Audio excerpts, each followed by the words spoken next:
Good morning, જય માતાજી, જય શ્રી કૃષ્ણ બધાને. તો કેમ છો બધા? મજામાં? આઈ હોપ કે તમે બધા મજામાં છો. અમે પણ મસ્ત મજામાં છીએ. તો જો સવારમાં મસ્ત નવરા થઈ ગયા છે અને આજે તો આપણે ફ્રૂટ સલાડ પી લીધું છે અત્યારના પોરમાં. તો હાંજે થોડુંક દૂધ વધારે હતું ને તો હાંજે જ બનાવીને રાખી દીધું હતું. તો અત્યારમાં આપણે તો ફ્રૂટ સલાડ પીવાઈ ગયું છે ને મમ્મીએ રોટલીનો નાસ્તો કરી લીધો છે. અને જો એટલું દાડમ ને સફરજન ને આજે વૈધું મમ્મીને ખાવાનું છે. જય શ્રી કૃષ્ણ, જય માતાજી બધાને. કેમ છો? બધા મજામાં ને?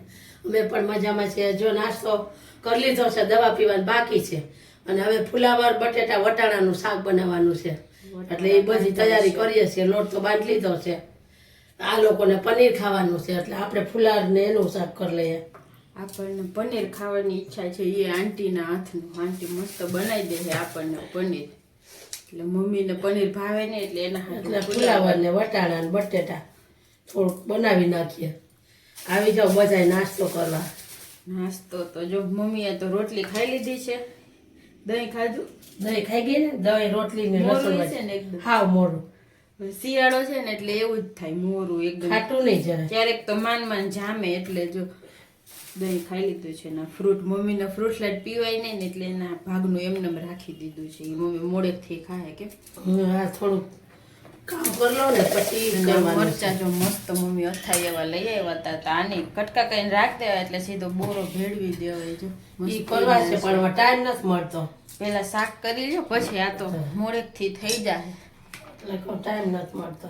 ઠંડી પડે છે ને એવી એટલે સવારમાં થાય ને ઘડીક વાર કંઈક કામ કરવાની ઈચ્છા ન થતી, વહેલું ઉઠવું નથી ગમતું. એટલે અમે બધા આજે 8 વાગ્યા પછી ઉઠ્યા હતા ને તો અત્યારે 10:15 વાગી ગયા છે.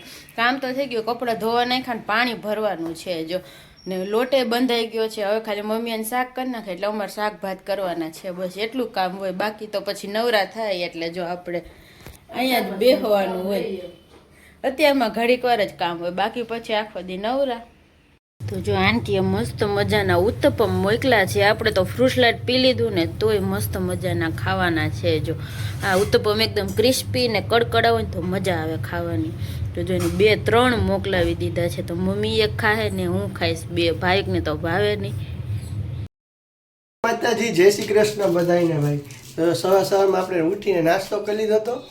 પછી કામે વળગી ગયા હતા ને તો આપણે ટાઈમ મળ્યો નતો બ્લોગ ઉતારવાનો. તો ફાઇનલી જો આપણે બધું કામ પતી ગયું છે, બધું બહારનું થોડું ઘણું કરિયાણું બધું લેવાનું હતું, ચાની ભૂકીને એવું બધી વસ્તુ. અને આપણે ગાડીમાં પેટ્રોલ પૂરું થઈ ગયું હતું ને પેટ્રોલ એ નહોતું, તો પેટ્રોલ પૂરાવતા આવ્યા. તો પેટ્રોલ ને પૂરું પૂરાવતા આવ્યું અને આપણે જેકેટ છે ને રોજે રોજ પહેરતા હોય, શિયાળો આવી ગયો, ઠંડી બધું પડવા માંડી છે. તો જેકેટમાં જે ઓલી ચેન હોય ને એ બગડી ગઈ હતી મારે એક જેકેટમાં. તો ચેન આટલા 2-3 અને પહેલાં ગયો હતો, ગયા શિયાળો આવ્યો ને એમાં ગયો હતો પણ તે એ ચેન કંઈ હરખી થઈ નહોતી. 2-3 દુકાન જ્યાં કરાતા ને એ ભાઈ બધું બંધ કરી દીધું કરવાનું કામ. એટલે અત્યારે ઘર પાસે છે ને આ બધું આવું કામ કરે, ચેન ફિટિંગ કરવાનું એવું બધું. એ ચેન ફિટિંગ કરાવતા દે પછી બધું કરીને બધું લેવું એવું બધું કામ કરીએ. એવું ફાઇનલ બધું કામ પતી ગયું છે. અને આજે આંટીએ બનાવ્યું છે પનીરનું શાક આપણા માટે. કાલ ગઈ રાતના કેવું થયું કે પનીર લેવા ગયો ને હું તો પનીર સુહાને ગ્રેવી આવે ને પનીરની એ લઈ આવ્યો અને છાશ લઈ આવ્યો. પનીર લેવા તો ભૂલી ગયો એટલે અત્યારે આંટીને શાક કરું છું પનીરનું, એટલે પનીરને લેવું લઈ દીધું. અને જો ફાઇનલ પનીરનું શાક બની તૈયાર થઈ ગયું છે. જોઈ લો ઘરનું પનીરનું શાક, એકદમ ગ્રેવીવાળું પનીર ટીક્કા મસાલા. બહાર કરતાં ઘરનો સ્વાદ અલગ હોય. કામ આખું ભરો ભાઈ ડુંગળી સુધારે એટલે આપણે તો મને ડુંગળી ને ટમેટાનું શાક કરે કે પનીરનું શાક ભેગું આ શાક ખાવાની વધુ મજા આવે. અને કેટલા વાગ્યા અત્યારે? 2 વાગી ગયા, જમવાની બાકી છે બધું. ભૂખ લાગી નથી હજી. સવારમાં 2 રોટલી ને શાક રોટલીનો નાસ્તો કરી લીધો તો. એટલે શું કર્યો હતો સવારમાં નાસ્તો? ઉત્તપમ ને ફ્રૂટ સલાડ. એટલે ફ્રૂટ સલાડ એને એવો નાસ્તો કર્યો એટલે ભૂખ લાગી નહોતી. ને એમાં મેં હમણાં છે ને 1 વાગે મેં સંતરા ખાઈ લીધા. એટલે જ્યારે ભૂખ લાગી ને થોડુંક મોડું જમવાનું કરશું બધે. હું વહેલો મોડો નાસ્તો કર્યો હોય ને એટલા માટે. એટલે જમવાની તૈયારી થઈ ગઈ છે ફાઇનલી. શાક બની ગયું, ભાતે થઈ ગયા છે. જોઈ જાય હવે રોટલી બનાવવાની બાકી છે. અંડી રોટલી બનાવે ને સલાડ જો સુધાઈને થઈ ગયું. હું ધાણા ભાજી નથી મમ્મી તો સરસ લાગે. ધાણા ભાજી પુષ્કળ આવે છે. એટલે ખવાય જ નહીં. અંડી તો ધાણા ભાજી જો પાછું ગમે વસ્તુ અમે સ્લાડમાં નાખીએ ને ટેસ્ટ સરસ આવે. સરસ ટેસ્ટ આવે. સાચી વાત છે. અત્યારે આવે છે એટલી બધી કઈ મોંઘી નથી. ચાલો ભાઈ આવી જાવ પનીર ટીક્કાનું શાક ને એવું બધું જમવા માટે. તો જો મસ્ત મજાની થાળી તૈયાર થઈ ગઈ છે. જો પનીરનું શાક છે, ને સલાડ છે, ડુંગળી ટમેટાનું, હળદર છે, જીભડા છે, અને જો રોટલી ગરમા ગરમ છે, હારે અડદિયા લીધા છે, ને મમ્મીની થાળીમાં જે ફુલાવર બટેટા વટાણાનું શાક છે, આથેલા મરચા છે, હળદર જો ને સલાડ ને રોટલી છે. આજે વારો આવી ગયો છે હળદર ને મરચા કરવાનો. કેમ લીધેલું તો પડ્યું હતું ક્યારનું, પણ ટાઈમ નહોતો મળતો. તો બે કરી નાખ્યું. બે કરી નાખ્યું. જો મરચાં ડબ્બુય ભરી લીધું છે આપણે, ને હળદરનું ભરી લીધું છે. હવે રોજ ખાલી લઈને ખાવાનું છે આપણે. લીધેલું પડ્યું હોય પણ ટાઈમ ન મળે તાત્કાલિક સુધારવાનો. હા, અને નક્કી કર્યું શિયાળામાં બધું શાકભાજી આવે તો રોજ તાજે તાજું શાકભાજીનું સલાડ રોજે રોજ ખાવાનું. હાલો બધા મસ્ત મજાને બપોરા કરવા. ઈ 2:30 વાગે. 6:30 વાગી ગયા છે ને મમ્મી છે ને ખજૂર પાક બનાવવાની તૈયારી કરે છે અત્યારે. કેટલા દિવસથી વાતો ખાતી હતી કે ભાઈ ખજૂર પાક બનાવવો છે.